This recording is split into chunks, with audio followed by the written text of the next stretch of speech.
Property casualty insurers had hoped that 2020 was the high water mark in terms of catastrophes and economic disruption, with 2021 possibly offering a return to some level of normalcy. However, that wasn't quite the case, with increased loss costs, above average catastrophe activity, and pricing challenges present throughout last year. Here to take us through these issues are Director Michelle Baurkot and Associate Director Alan Murray, two primary authors of AM Best's Review Preview report on the PC sector. And Michelle, AM Best has kept its stable outlook on the U.S. personal line segment despite sizable underwriting deterioration in 2021. What are the key drivers for maintaining the stable outlook? Thanks, John. The U.S. personal line segment continues to maintain solid risk-adjusted capitalization that allows the segment to absorb increased losses as we saw in 2021. This is the first year since 2017 that private passenger auto, which is the largest component of personal lines, reported an underwriting loss, while homeowners faced another year of significant catastrophe losses. Private passenger auto was largely impacted by the return to pre-pandemic frequency levels as more people were back on the roads. Additionally, increased storm and flooding losses contributed to more auto deterioration, while severity from medical costs and ongoing pricing repairs continues to influence performance for auto. Despite the deterioration, we do expect personal auto to return to profitability in 2022 as insurers continue in their pursuit of rate increases and technology continues to advance. For homeowners, the other large component of the personal line segment, while we do expect further underwriting losses in 2022, they should be lower than 2021 levels as prudent underwriting actions, ongoing exposure management, and the accelerated adoption of technology are expected to limit underwriting volatility. Collectively, we expect the personal line segment to report near break-even underwriting performance in 2022, and combined with current and continued solid capitalization, it will support the stable outlook. How are insurers in this segment managing the rise in catastrophe losses and rebound in auto frequency?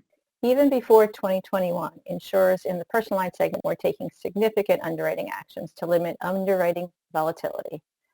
These included pricing tools, better utilization of data analytics, reductions in geographic concentrations, and more comprehensive reinsurance protection. These all continue to evolve, with the biggest push focused on appropriately matching rate with risk, inclusive of reinsurance costs. Better mapping tools, modeling efforts, and stress testing provide management teams with improved knowledge to manage both catastrophes and secondary perils and ensure adequate capital is maintained. The rebound in frequency in auto was expected as lockdowns from the pandemic abated. More drivers on the road means more frequency of losses. Insurers continue to push for rate to account for both higher frequency and the ongoing upward severity trends. More refined use of technology and innovative solutions will only enhance pricing schemes and should support improved financial results in 2022. Michelle, what are the major challenges for this segment in 2022? The major challenges for the U.S. personal line segment in 2022 are similar to 2021. The segment will be faced with the threat of elevated cat and secondary peril activity, higher reinsurance pricing, and ongoing uncertainty related to COVID-19. For 2022, however, there are also elevated supply chain concerns and the threat of continued high inflation, which will further increase loss costs. While auto writers will need to effectively manage the return to pre-pandemic frequency levels and the continued severity trends, increased headwinds from supply chain issues and higher inflation will impact all personal lines companies. Alan, AM Best shifted its commercial lines outlook from negative to stable back in December, yet still maintains negative outlooks on some key commercial line segments. What are some of the drivers behind the continued negative outlooks for areas such as general and professional liability, and even medical professional liability? For general and professional liability, social inflation affecting the size of jury verdicts, third-party litigation financing, and a trend toward legislation that voids mandatory arbitration clauses or that sets aside statutes of limitations in certain circumstances will continue to adversely affect the line's loss costs. Also, a growing number of states are passing new legislation that retroactively waives the statute of limitations for victims of sexual molestation to file or proceed with claims that would otherwise have been time-barred. D&O and cyber liability risks have expanded over the past few years as the business environment has become increasingly complex and interconnected. And in employment practices liability insurance, known as EPLI, where wrongful termination lawsuits had already been increasing, pressures have further expanded as a result of workforce disruptions during the pandemic. As for medical professional liability, an additional structural consideration applies, which is that the segment's historical core client base, individual physicians, continues to decline as more physicians are employed by hospitals, which often use their own captives or self-insurance mechanisms, leaving less premium for traditional commercial insurers. The pandemic had a profound impact on the perception of risk for insurers of all sectors. Alan, how has that played out for commercial lines insurers, especially with respect to business interruption and supply chain issues?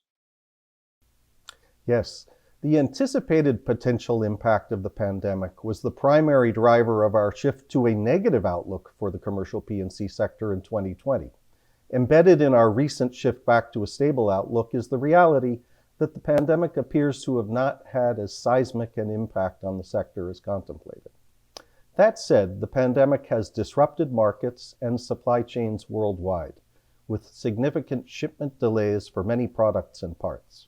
When parts are not available as needed, replacement costs and ultimately the cost of claims increase. Labor shortages are also contributing to adverse trends and further delays in closing claims, which in turn tend to contribute to adverse reserve development. These pressures are particularly pervasive in the property-related lines. But additionally, as we approach 2 years since the start of the pandemic, large numbers of policyholders will soon be facing important timing considerations related to COVID-19 business interruption claims, as the suit limitations in their policies are set to expire.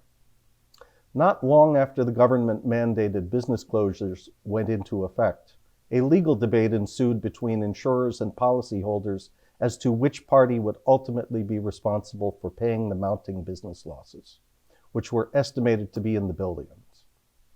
And with insurers largely denying coverage on business interruption claims due to COVID-19, policyholders resorted to lawsuits in order to seek coverage for their losses. Looking out into 2022, it will be worth continuing to watch the jury trials that are set to begin in certain cases.